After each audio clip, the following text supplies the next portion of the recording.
नमस्कार। स्वागत है आपका हमारे यूट्यूब चैनल संदीप सॉल्यूशन पर। आशा करता हूँ कि आप उस परमपिता परमात्मा की कृपा से स्वस्थ व मस्त होंगे।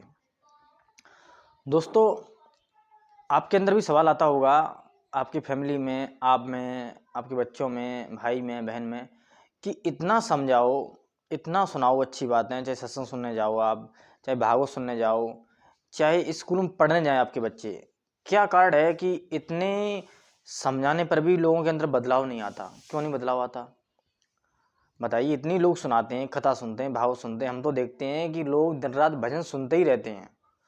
जब देखो तब इसका प्रसंग चलता है, रामायण का, गीता का, फिर भी लोगों के अंदर बदलाव नहीं है। भाई सवाल उठता है कि इतना कुछ होने के बाद भी बदलाव नहीं, क्यों नहीं बदलाव है? उसका मुख्य कारण ये है कि कोई भी शब्द सुनना कोई बड़ी बात नहीं होती, कोई भी कथा सुनना कोई बड़ी बात नहीं होती, किसी की कोई बात सुनना भी बड़ी बात नहीं होती। बड़ी बात ये होती है कि सुनकर समझना और समझ के करना, ये बड़ी बात है। तभी आप इंसान कहलाने लायक हो। अगर आपको ये लगता है कि मैंने कथा 2 घंटे सुन ली और मैं पर डे 2 घंटे सुनता हूँ तो मेरी मुक्ति हो गई, मैं बहुत ज्ञानी हो गया, ये आपकी भूल है।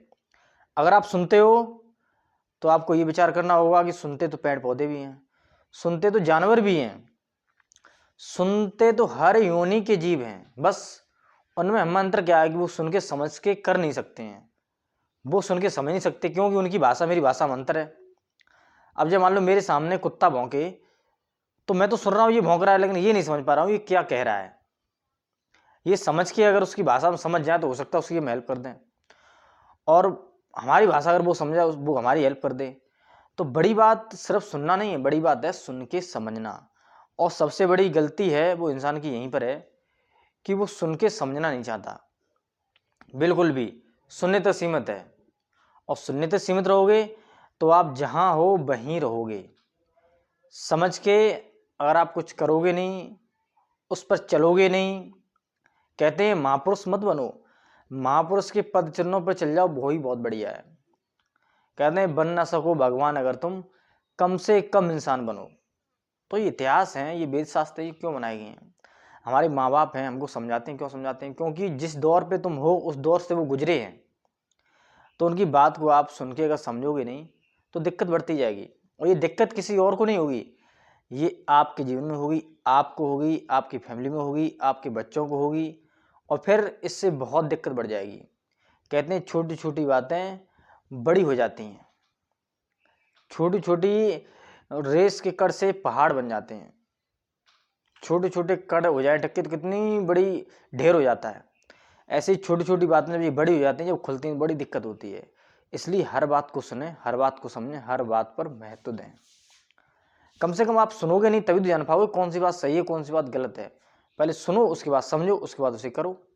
तो क्या सुन समझई जन मुदित मन मज्जई अति अनुराग, लहई चार फल अक्षत तनु साधु समाज प्रयाग। ये ज्ञान की बात आ जाती है। उसमें भी कहते हैं कि पहले सुनो, फिर समझो, फिर उसका मंजन करो। मंजन करने का मतलब है उस पर दिमाग डालो, उस पर विचार करो कि वास्तव में सही है गलत है, क्या है सही। अगर हम इतना भी नहीं कर सकते तो हम इंसान कहने लायक ही नहीं है। हम इंसान होकर के अगर अपने अंदर बदलाव नहीं कर सकते, दूसरे लोगों के अंदर बदलाव नहीं कर सकते, शांति नहीं दे सकते, शांति पैदा नहीं कर सकते, तो फिर क्या इंसान होने का फर्ज है? कुछ फर्ज नहीं है। आप नहीं बदल सकते, कभी भी नहीं बदल सकते अगर आपने ये नहीं विचार किया तो। इसलिए धन्यवाद। विचार करें, और कोई भी समस्या हो तो याद रहे हर समस्या का सॉल्यूशन संदीप सॉल्यूशन।